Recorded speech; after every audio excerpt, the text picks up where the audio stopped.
नमस्कार, संसद टीवी में आपका स्वागत है। मैं हूं प्रतिबिंब शर्मा और आप देख रहे हैं आपके सांसद, आपके मंत्री। और आज हमारे साथ हर्ष मल्होत्रा हैं। हर्ष मल्होत्रा जो कॉरपोरेट कार्य मंत्रालय और सड़क परिवहन और राजमार्ग मंत्रालय में राज्य मंत्री हैं। हर्ष मल्होत्रा एक व्यवसायी हैं, एक समाजसेवी हैं, एक राजनेता हैं। 2024 में पूर्वी दिल्ली लोकसभा क्षेत्र से सांसद चुने गए। वैसे वो पूर्वी दिल्ली नगर निगम के महापौर के रूप में प्रभावशाली भूमिका निभा चुके हैं।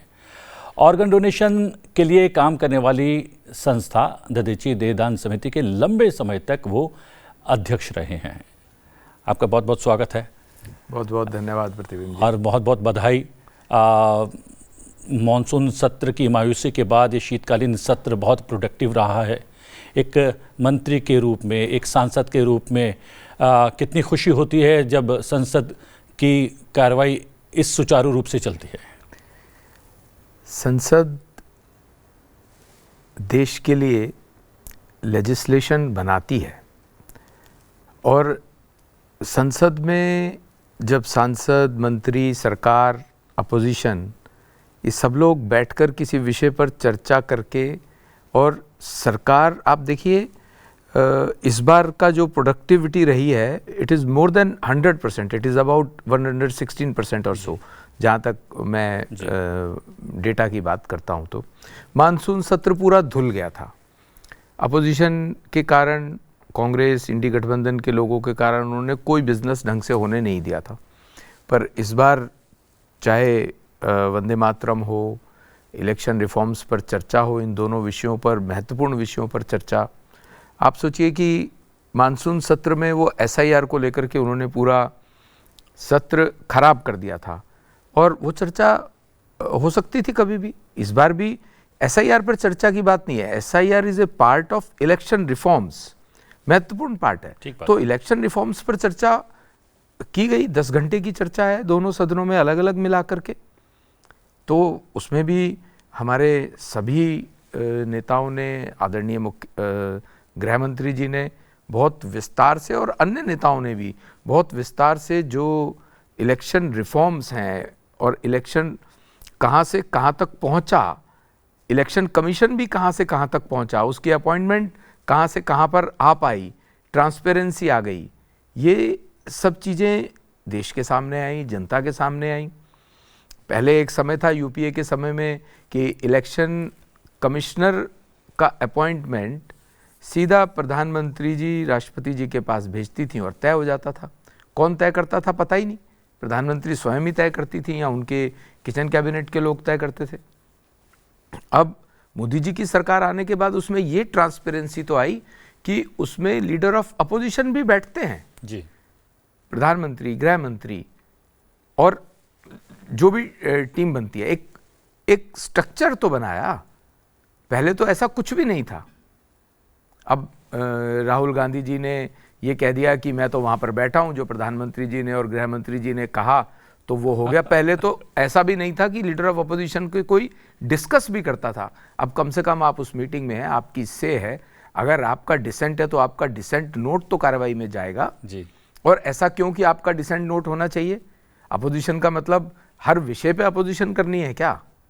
लेकिन अनफॉर्चुनेटली इस समय का जो अपोजिशन है, उनका विरोध, इस बात का विरोध है कि ये मोदी जी की सरकार ने इस बात को प्रस्तावित किया है। अभी आप जी राम जी बिल की बात करेंगे तो देश के मजदूरों के लिए, गांव के विकास के लिए ये मूलचूल परिवर्तन किया गया है। ये सिर्फ इसी नाम पर अटक रहे हैं कि नाम क्या होना चाहिए, उसके अंदर काम क्या होना चाहिए, उसके ऊपर चर्चा करने को तैयार नहीं है। उसके जब इन्होंने चर्चा करी है, 4 घंटे की जगह 10 घंटे की चर्चा रात को 1:30 बजे तक होती है। स्वयं लोकसभा के अध्यक्ष स्पीकर साहब रात को 1:30 पौने 2 बजे तक बैठते हैं। तो अगले दिन इनका व्यवहार देखिए आप। अगले दिन ये जब मंत्री जी चौहान साहब अपना वक्तव्य रखना चाहते हैं बिल के ऊपर, अपनी बात रखना चाहते हैं, उसके सेलिएंट फीचर्स रखना चाहते हैं, तो लगातार शोर मचाया। शोर के बीच में ये सब हुआ। ऐसा क्यों होना चाहिए? तो स्वास्थ्य परंपराएं, यही लोग चाहते तो हैं कि वन साइडेड नहीं हो सकती। अपोजिशन को भी उसमें अपना रोल बखूबी निभाना ही पड़ेगा। जी। आपका उदाहरण देता हूं, एक छोटा सा उदाहरण है। कल पार्लियामेंट में प्रियंका गांधी जी ने नितिन जी से प्रश्नकाल के अंदर कोई प्रश्न पूछा, उसका उत्तर तो नितिन जी ने दिया, पर उसमें प्रियंका जी ने, जो कि वो विषय उस समय का नहीं था, ये कहा कि मैं आपसे समय मांग रही हूं, मुझे समय दे दीजिए। तो नितिन जी ने उसी समय कहा कि इस प्रश्नकाल के बाद आप मेरे चैम्बर में आ जाइए, आपको जो भी विषय पर बात करनी है कर लीजिए। वो संभव भी हुआ ना कल जी। तो अगर कॉर्डियल एटमॉस्फेयर में बात होती है तो हमारे सभी मंत्री सब इस बात के लिए हर समय तैयार हैं कि देश की डेवलपमेंट के लिए कोई भी काम हो, किसी अपोजिशन के सांसद का भी हो, तो हम सभी मंत्री उनसे खुले मन से चर्चा करते हैं और उस राज्य, उस क्षेत्र के विकास के लिए जो कुछ भी करना होता है वो करते हैं। ये जो चुनाव सुधारों में एक विषय बार बार प्रधानमंत्री का भी इस पर जोर है, एक देश एक चुनाव, उसके माध्यम से क्या बदलाव आ सकता है? क्या एक बार में एक चुनाव खत्म हो गया, राजनीति समाप्त हो गई है, अब देश के विकास के मुद्दों पर चर्चा सदन के भीतर की जाए? मैं पहले SIR पे थोड़ा सा कहना चाहता हूँ।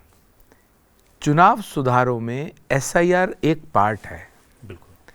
और अगर मैं सादी भाषा में कहूँ तो SIR अभी हो रहा है ऐसा नहीं है, इससे पहले भी 15 से ज़्यादा बार हुआ है, 2014 से पहले भी हुआ है, और ये चुनाव आयोग का काम है, इसमें कोई पॉलिटिकल इंटरफेरेंस भी नहीं है। लेकिन मैं आपके माध्यम से अपने प्रतिपक्ष के मित्रों से भी पूछना चाहता हूं और देश की जनता के सामने भी ये बात रखना चाहता हूं, जो देश का नागरिक नहीं है और अगर वो फ्रॉडुलेंटली वोटर बन जाता है तो इसका अर्थ समझने की ज़रूरत है। वही वोटर बन गया है, वो उसको अपना वोट बैंक मानते हैं इंडी गठबंधन वाले, आज के समय में जो कांग्रेस और उनके बाकी साथी हैं, उनको दर्द भी इसी बात का है कि जब 2014 से पहले की सरकारें SIR करती थी तो वो खुद ही कराते थे, आज कर रही हैं तो वो संसद नहीं चलने देते हैं। तो जो देश का नागरिक नहीं है वो वोटर क्यों होना चाहिए, उसका दखल इस बात में क्यों होना चाहिए कि कौन उस क्षेत्र का प्रतिनिधित्व करेगा? इतना बड़ा इम्पैक्ट, इतना बड़ा इन्फ्लुएंस, कहीं पर करोड़ में, लाखों में वोट कटे हैं। क्यों कटे हैं? क्योंकि वो देश के नागरिक नहीं है।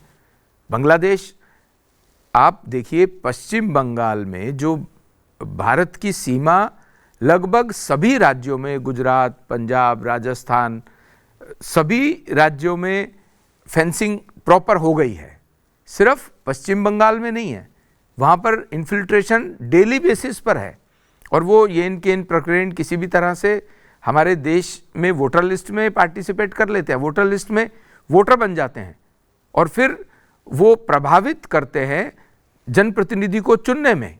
चलिए सत्र से इतर कुछ विषय उन पर चर्चा कर लेते हैं, क्योंकि आप सांसद भी हैं, सांसद के भी अपने कार्य होते हैं और जब सांसद एक मंत्री होता है तो उससे अपेक्षाएं भी बढ़ जाती है। पहले 2 मंत्रालय के राज्य मंत्री हैं, उनको लेकर पिछले 1.5 बरसों में क्या कुछ हुआ है वो हम चाहते हैं कि आप साझा करें हमारे साथ। ट्रांसपोर्ट भी मेरे पास है। जी। क्योंकि मैं दिल्ली का सांसद हूँ, दिल्ली में जन्मा हूँ, दिल्ली में पढ़ा हूँ, बड़ा हुआ हूँ, तो एक अपने राज्य को लेकर के मन में रहती है कि यहाँ पर अच्छे से अच्छा करना चाहिए। अभी लगभग 24,000 करोड़ की दिल्ली का डीकंजेशन प्लान तैयार हुआ है ताकि दिल्ली के अंदर जो अनवांटेड ट्रैफिक है हरियाणा का, उत्तर प्रदेश का, वो उसको दिल्ली में आने की ज़रूरत नहीं हो तो वो ना आए। जैसे उदाहरण के तौर पर अगर मैं आपको बताऊंगा, अभी UER 2 का उद्घाटन माननीय प्रधानमंत्री जी ने किया। UER 2 वो एक एक्सप्रेस वे है जो कि हरियाणा के बॉर्डर, सिंघू बॉर्डर के पास से अलीपुर से प्रारंभ होकर के इंदिरा गांधी इंटरनेशनल एयरपोर्ट तक आता है। सोनीपत से और उसके पीछे का या हरियाणा से उस तरफ का आने वाला ट्रैफिक जिसको इंदिरा गांधी इंटरनेशनल एयरपोर्ट आना होता था, वो पहले मुकरबा चौक, पीरागढ़ी, रोहिणी से होते हुए 2-2.5 घंटे लगा करके पूरा इलाके को रश करते हुए जाम सा करते हुए और पोल्यूशन क्रिएट करते हुए वो आते थे। समय की बर्बादी, ट्रैफिक, उसके अलावा व्हीकुलर पोल्यूशन। UER-2 बनने से, जो कि लगभग 7,500 करोड़ का प्रोजेक्ट रहा, अब सिर्फ 45 मिनट में और बिना किसी रेड लाइट के सीधा एयरपोर्ट तक आ सकते हैं। मतलब उस ट्रैफिक को दिल्ली की भीड़ भाड़ में नहीं आने दिया जाए, ये करा है। इसके अलावा क्योंकि अभी हम दिल्ली देहरादून एक्सप्रेसवे प्रारंभ करने जा रहे हैं, जो कि पूर्वी दिल्ली की हमारी कॉन्स्टिट्यूएंसी से ही अक्षरधाम से प्रारंभ होकर के देहरादून में 206 किलोमीटर का लगभग तैयार हुआ है। अगले 15-20 दिन में, महीने भर के अंदर अंदर उसको। ये मेरठ वाला ही एक्सटेंड किया है या अलग से? नहीं, ये अलग हाईवे बनाया है। मेरठ वाला सराय काले खां से मेरठ तक जाता है, जो वो भी पूर्वी दिल्ली से ही होकर के जाता है। पड़पड़गंज के इलाके से होता हुआ गाजीपुर को क्रॉस करता है, यूपी में इंदिरापुरम में निकलता है, फिर मेरठ तक जाता है, वो अलग है। इसके अलावा अक्षरधाम से दिल्ली देहरादून एक्सप्रेसवे होकर तैयार हो गया है, जिसका हमने लगभग बागपत तक का ट्रायल रन भी प्रारंभ कर दिया है। तो अगर मान लीजिए किसी को देहरादून जाना है, सिंघू बॉर्डर के पास वाले व्यक्ति को, तो उसको अक्षरधाम आना पड़ेगा अभी। तो वो पूरी दिल्ली में होता हुआ किसी ना किसी यमुना जी के ब्रिज से, चाहे वो निजामुद्दीन से या कहीं से भी ITO से या ISBT से होकर के अक्षरधाम पहुँचे, उसकी बजाय हमने 17 किलोमीटर का एक नए स्पर का हमारा DPR का काम प्रारंभ हुआ है, जो कि जहाँ पर UER-2 समाप्त हो रहा है अलीपुर पर, वहीं से प्रारंभ होकर के वो 17 किलोमीटर का एक स्पर, एक छोटा हाईवे, वो ट्रॉनिका सिटी में तक जाएगा। जो ट्रॉनिका सिटी, जब हम दिल्ली को छोड़ते हैं दिल्ली देहरादून एक्सप्रेसवे में, तो ट्रॉनिका सिटी आ जाती है, तो वो सीधा वहाँ चला जाएगा। उसको किसी को भी एलिवेटेड या जैसे भी अपग्रेड करके रोड बननी है, वो उसका DPR का काम, लगभग DPR का काम भी समाप्ति पर है। तो एक ये, ऐसे ही किसी को देहरादून से नोएडा जाना है तो भी उसे अक्षरधाम से होकर के जाने की आवश्यकता नहीं पड़ेगी। ट्रॉनिका सिटी से गाजियाबाद होते हुए लगभग 42 किलोमीटर का एक हाईवे हम नोएडा तक लेकर के जाएंगे, ताकि अनवांटेड ट्रैफिक जिसको दिल्ली नहीं आने की ज़रूरत है वो दिल्ली नहीं आए, जिससे जाम भी बचेगा। इसी तरह कालिंदी कुंज पर 6 रास्ते आकर के मिलते हैं, वहाँ पर मेट्रो भी है, वहाँ पर ओखला बैराज भी है, सरिता विहार भी, वो सब एरिया है, वहाँ बहुत जाम रहने लगा है। तो वहाँ पर भी जिस तरह से एम्स का सर्किल चौराहा बनाया गया, लाइट फ्री, सिग्नल फ्री बनाया गया, उसी तरह से उसके ऊपर भी DPR के लेवल पर काम होना प्रारंभ हुआ है, ताकि वहाँ पर भी कंजेशन भी बचेगा, पॉल्यूशन तो नहीं ही होगा। इसके अलावा आप देखेंगे कि कटरा अमृतसर दिल्ली, ये वाला हाईवे भी अगले 1 साल के अंदर अंदर बन के तैयार होगा। तो उस पूरे क्षेत्र से, जिसमें पंजाब हरियाणा, जम्मू पंजाब हरियाणा से आकर के भी वो दिल्ली के पास तक आता है।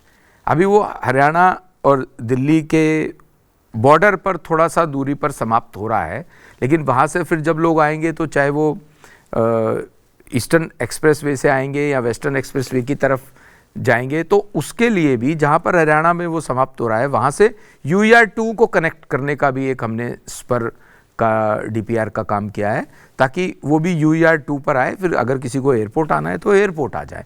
बेसिकली ये एयरपोर्ट की कनेक्टिविटी के लिए, जिसको दिल्ली आना है वो तो कहीं से भी दिल्ली आएंगे उसके अकॉर्डिंग। एक बड़ी समस्या आप लोग महसूस करते हैं, जब गुड़गांव से हम दिल्ली आते हैं, तो शिव मूर्ति और उसके आसपास जहाँ से द्वारका एक्सप्रेसवे भी प्रारंभ होता है, वहाँ पर एक बड़ा जाम हो जाता है, खास तौर से सुबह और शाम को जब ऑफिस गोअर्स की बात होती है। तो वहाँ पर हमने शिव मूर्ति के पास से, द्वारका एक्सप्रेसवे जहाँ से स्टार्ट होता है उसके पास से एक टनल, जो कि नेल्सन मंडेला मार्ग पर जाकर के खुलेगी, 5 किलोमीटर की टनल, लगभग 3-3.5 हज़ार करोड़ रुपए की लागत से, उसके ऊपर भी काम DPR और उसकी अलाइनमेंट वाला काम प्रारंभ हुआ है। मैं ऐसा मानता हूँ, ये जो मैंने आपको सारे प्रोजेक्ट्स बताए हैं, जिसमें एक और बड़ा महत्वपूर्ण प्रोजेक्ट बताना चाहिए मुझे लगता है, INA एम्स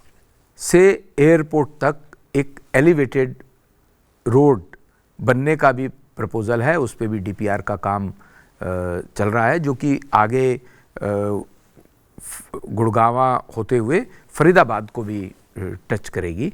तो ये सब काम दिल्ली को डीकंजेस्ट करने के लिए प्लानिंग में है, जो कि अगले 3-4 साल में ज़मीन पर उतर जाएंगे, ऐसा मैं मानता हूँ। और डीकंजेस्ट के साथ साथ पॉल्यूशन भी कम होगा। व्हीकुलर अगर बाहर का से बहुत इम्पैक्ट पड़ता है, जाम होता है, गाड़ियाँ रेड लाइट पर स्टार्ट रहती हैं या गाड़ियाँ मूवमेंट करती हैं तो भी कुछ ना कुछ कार्बन डाइऑक्साइड, कुछ कार्बन कंटेंट्स एमिट होते हैं, जिसके कारण से पोल्यूशन में इजाफा होता है। तो डीकंजेशन भी होगा और पोल्यूशन में भी कमी आएगी। एक एक्सप्रेसवे वो खासा चर्चा में हमेशा रहता है, दिल्ली और मुंबई एक्सप्रेसवे, और जयपुर तक का वो एक्सप्रेसवे शायद तैयार भी हो गया।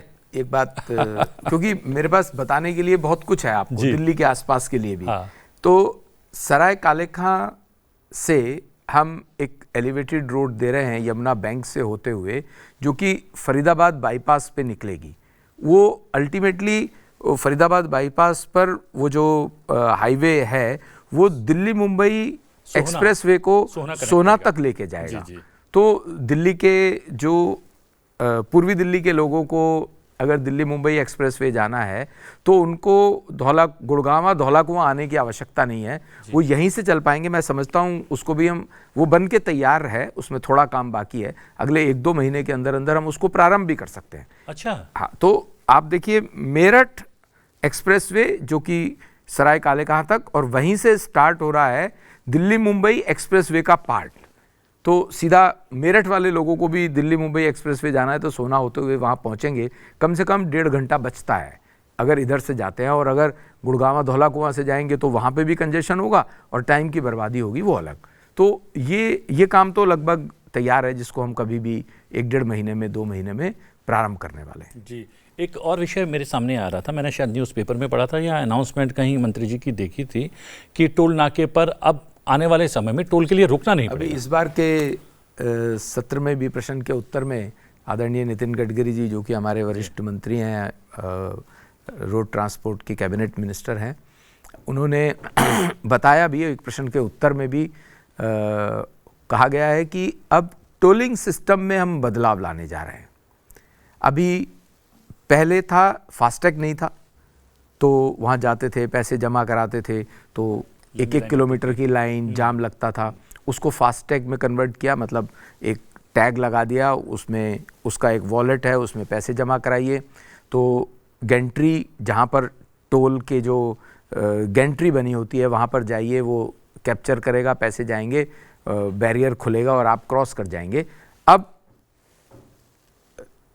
गेंट्री नहीं होगी, गेंट्री के स्थान पर कैमराज और स्कैनर्स लगे होंगे और वो लगभग 100 मीटर दूरी से ही नंबर प्लेट को रीड करेंगे और फास्टैग को रीड करेंगे, और उसके आधार पर पैसा डिडक्ट कर लिया जाएगा। और गाड़ी अगर 60, 70, 80 की स्पीड से आ रही है तो उसको ब्रेक लगाने की आवश्यकता नहीं है, वो उस बैरियर से क्रॉस कर जाएगा। और अगर किसी का पैसा नहीं है या उनके वॉलेट में पैसा नहीं है और उसको निकलना है तो उसको चालान कर दिया जाएगा, उसको भी रोका नहीं जाएगा। अच्छा, उसको भारी चालान जरूर किया जाएगा, मतलब आ जाएगा उनके पास चालान जाएगा, ऑटोमेटिक सिस्टम से चालान जाएगा। ये अब आपको 1 मिनट भी नहीं रुकना पड़ेगा। मंत्री जी तो कह रहे हैं कि 1 सेकंड भी नहीं रुकना पड़ेगा, तो मैं मानता हूं कि 1 सेकंड भी नहीं रुकना पड़ेगा। आप 80 की स्पीड से उसको क्रॉस करके चले जाएंगे तो टोल नाका जैसी स्थिति खत्म हो जाएगी पूरे देश भर में, एक्सप्रेसवे में और नेशनल हाईवेज पर। ये एक बड़ा परिवर्तन जल्दी ही होने जा रहा है। जी हाँ, ये ज़रूरी भी है कि जब संकल्प लिया है 2047 तक विकसित भारत बनाने का, तो वो सिद्धि इसी स्पीड की वजह से ही हो पाएगी जो आपका मंत्रालय दे रहा है। एक और मंत्रालय जो है आपके साथ है जी, उसके बारे में लोगों को बहुत ज़्यादा नहीं पता है, क्योंकि सड़क और परिवहन तो सीधे तौर पर आम लोगों से सरोकार रखते हैं। इस मंत्रालय को लेकर क्या कुछ बड़ी पहल की गई है? ये कंपनीज एक्ट इसमें बड़ी भूमिका निभाता है। जो देश भर में बड़ी कंपनीज हैं उनके रेगुलेशन को लेकर के ये मंत्रालय है, उसमें साधारण जनता के साथ डायरेक्ट संपर्क कम है। लेकिन आप देखिए, अभी आदरणीय प्रधानमंत्री जी ने भी अपने एक वक्तव्य में कहा कि 70,000 करोड़ से ज़्यादा पैसा अनक्लेम्ड बैंक्स में, चाहे शेयर्स के रूप में, डिविडेंड के रूप में या बैंक के अकाउंट्स के रूप में जनता का पड़ा है जी।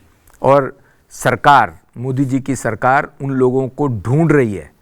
500 से ज़्यादा डिस्ट्रिक्ट्स में इसके कैंप लग चुके हैं कि आप ढूंढा जा रहा है। प्रतिबिंब जी को ढूंढ लिया कि आपके पिताजी के अकाउंट में इतना पैसा पड़ा है, तो प्रतिबिंब जी आप उनके लीगल हायर हैं, सफिशिएंट डॉक्यूमेंट्स दीजिए और पैसा ले जाइए। सरकार घर पे जा रही है पैसा देने के लिए जिनका पैसा है। उसमें हमारा विभाग भी एक काम करता है, जो 7 साल से ज़्यादा पुराने शेयर्स और डिविडेंड का पैसा किसी का पड़ा है तो वो एक फंड में आ जाता है। तो उस फंड में अगर कोई अप्लाई करता है तो हम उनका पैसा उनको वापस करते हैं। मान लो अचानक आपको ही लगे कि पिताजी ने शेयर लिए थे और वो 10 साल बाद आपके ध्यान में उसका नंबर आ गया या पता लगा कि इसमें तो मेरे 2 लाख रुपए उस समय के हैं, तो वो भी प्रोसीजर हमारा कॉर्पोरेट अफेयर्स इस विभाग को भी देखता है। ये एक पब्लिक से जुड़ी हुई बात है जो मैंने आपको बताई।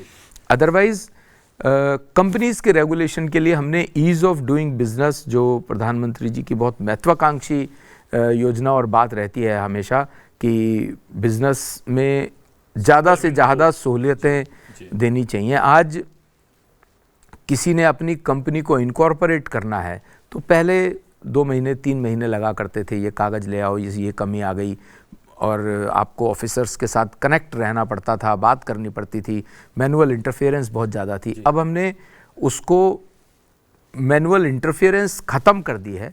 आपको अपने सफिशिएंट डॉक्यूमेंट्स ऑनलाइन हमारे पोर्टल पर सबमिट करने हैं, और अगर आपके डॉक्यूमेंट्स प्रॉपर हैं, ठीक हैं, तो हम 48, वैसे तो हम 24 घंटे की बात करते हैं, पर मिनिमम 48 घंटे से पहले हम कंपनी को इनकॉर्पोरेट करके उनको नाम दे करके वो कंपनी की स्थापना करवा देते हैं।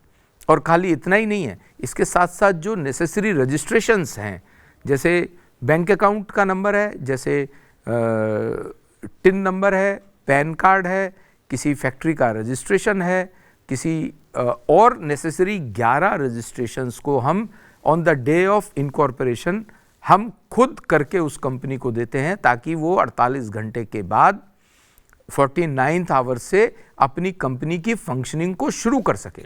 सिमिलरली अगर किसी को अपनी कंपनी को स्ट्राइक ऑफ करना है because of certain reasons, voluntary strike off करना है, तो वो भी सिस्टम ऑटोमेटिक है, उसको भी टाइम बाउंड मैनर में हम जल्दी से जल्दी करवा के हैसल फ्री करके देते हैं। ये मैंने 3 छोटे उदाहरण आपके सामने रखे हैं। इसी तरह से बहुत से डॉक्यूमेंट्स के सबमिशन कंपनीज को करने हैं हर महीने की अपनी मीटिंग्स के बाद, और या एनुअल मीटिंग के बाद, या ऑडिट्स के, या जो भी डॉक्यूमेंट्स सबमिट करने हैं, उसके लिए भी बहुत से ऐसे डॉक्यूमेंट्स हैं जिनके वेरिफिकेशन की आवश्यकता नहीं है, तो वो आप सबमिट कर दीजिए, इतना ही काफ़ी है। उसके बाद उस पर कोई इंक्वायरी नहीं है, कोई जांच नहीं है, वो आपका अपना डॉक्यूमेंट है। आपकी मीटिंग हुई है, आपने बताया कि मेरी 25 तारीख को मीटिंग हुई थी, these are the minutes of the meeting, you have submitted it, that's it.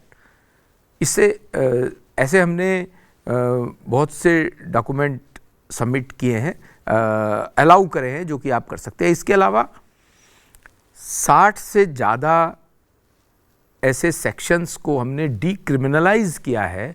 मान लीजिए आपने कोई डॉक्यूमेंट सबमिट नहीं किया तो वो क्रिमिनल एक्ट में आ जाता था, तो उसको क्रिमिनल एक्ट में ना मान करके हमने उसको पेनल्टी की जगह पर फाइन इम्पोज करने की बात रखी है, वो डिक्रिमिनलाइज कर दिया, उसका क्रिमिनल इम्पैक्ट खत्म कर दिया। 60 से ज़्यादा सेक्शंस को हमने डिक्रिमिनलाइज किया है। 60 से ज़्यादा प्रोसेसेस को, एक्ट जो उनके कंपनी के द्वारा सबमिशन डॉक्यूमेंट्स में कोई फॉल्ट है तो वो डिक्रिमिनलाइज कर दिया, अब वो क्रिमिनल एक्ट में नहीं आते हैं। तो this is what ease of doing business, what we are continuously doing by our corporate ministry. ये हमारे कार्यक्रम के माध्यम से दर्शकों तक पहुंच जाएंगे, लेकिन मंत्रालय ने ये जानकारी जागरूकता के लिए क्या कुछ माध्यम अपनाया है कि लोगों को पता भी लगे? हमारा क्योंकि जो लोग इस बात के लिए इम्पेक्टेड हैं, कंपनीज हैं, उन सबको हमारा एक वाइब्रेंट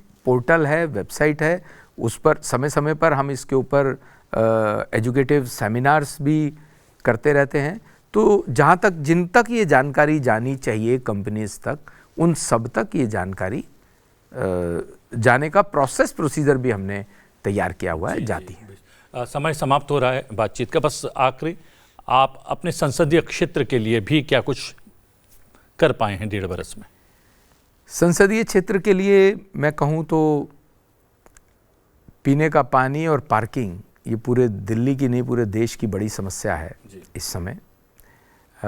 हमारा दिल्ली देहरादून एक्सप्रेसवे अभी बन के तैयार हुआ है, तो जिस जगह से बना, गांधीनगर एशिया का सबसे बड़ा रेडीमेड का मार्केट है, वहाँ पर उसके सामने बड़ी पार्किंग हुआ करती थी जो कि ख़त्म हुई, और हमारे एलिवेटेड रोड के नीचे हम जनरली पार्किंग अलाउ नहीं करते हैं। पर मैंने अधिकारियों से बात करके इसकी फिजिबिलिटी बना करके वहाँ पर 1000 गाड़ियों की पार्किंग का टेंडर फ्लोट करा दिया। उसके साथ साथ वहाँ पर अच्छे शौचालय जो कि 24/7 काम करेंगे, इस काम को मैं समझता हूँ कि मुझे खुद में बहुत संतुष्टि है कि वहाँ वो एरिया नीट एंड क्लीन भी रहेगा, और वहाँ पर जो अनऑथराइज पार्किंग, लोग कहीं भी गाड़ी खड़ी करके और मार्केट में चले जाते हैं जिसकी वजह से जाम लगता है, वो भी ख़त्म होगा। इसके अलावा भी हमारे संसदीय क्षेत्र में सूरजमल विहार कड़कड़डुमा में दिल्ली यूनिवर्सिटी का एक लॉ कैंपस, जिसका शिलान्यास आदरणीय प्रधानमंत्री जी ने अभी तक कर दिया है, वो काम भी बड़ा काम मैं समझता हूँ अगले 3-4 साल में वो कैंपस वर्किंग में आ जाएगा। दिल्ली देहरादून एक्सप्रेसवे आपको मैंने बताया ही है कि ये अपने आप में एक बड़ा माइलस्टोन है, बड़ा अचीवमेंट है। वहाँ पर हमारा एक उसका प्रपोज़ल को आगे बढ़ाया है, एक बड़ा मल्टी स्पेशलिटी हॉस्पिटल केंद्र सरकार के द्वारा बने, उसकी जगह आइडेंटिफाई की है, और जहाँ झुग्गी व मकान प्रधानमंत्री जी की एक बड़ी महत्वाकांक्षी योजना है। हमारे लोकसभा क्षेत्र में ही दिलशाद कॉलोनी के पास कलंदर कॉलोनी है, वहाँ 4000 झुग्गी क्लस्टर है, 4000 का। तो उस जगह को हमने इस बात के लिए चिन्हित किया, नोटिफाई हो गया है। टेंडर प्रोसेस में एक बार टेंडर थोड़ा किसी कारण से रुका है, दोबारा रीटेंडरिंग पे डाला है। वहाँ पर हमने वो झुग्गी क्लस्टर की जगह पर वहीं पर झुग्गी वालों को वहीं पर मकान देंगे। इसके अलावा भी और छोटी छोटी योजनाएं, जिसमें मैंने पीने के पानी की बात की। हालांकि अब दिल्ली में रेखा जी की बीजेपी की सरकार है, उसके कारण से जो 40 साल पुरानी पीने के पानी की ट्रंक लाइन्स हैं, वो जहाँ ख़राब हो गई या लीकेज है, उन सबको ठीक कराने में लगातार हम इंस्ट्रूमेंटल हैं और उस काम को लगातार कर रहे हैं। जी, आपने संसद में, आपके मंत्रालय में और आपके संसदीय क्षेत्र में क्या कुछ चल रहा है उस पर विस्तार से बातचीत की, और ये बातचीत हम समय समय पर करते रहेंगे, अपडेट लेते रहेंगे, आपके माध्यम से मंत्रालय के कार्यों का भी जायज़ा लेते रहेंगे और आपके संसदीय क्षेत्र के कार्यों का भी। आपने समय निकाला, बातचीत की, बहुत बहुत धन्यवाद। बहुत बहुत धन्यवाद। आपके सांसद, आपके मंत्री, इसमें आज के लिए इतना ही। मुझे दीजिए आज्ञा, बने रहिए संसद टीवी के साथ। नमस्कार।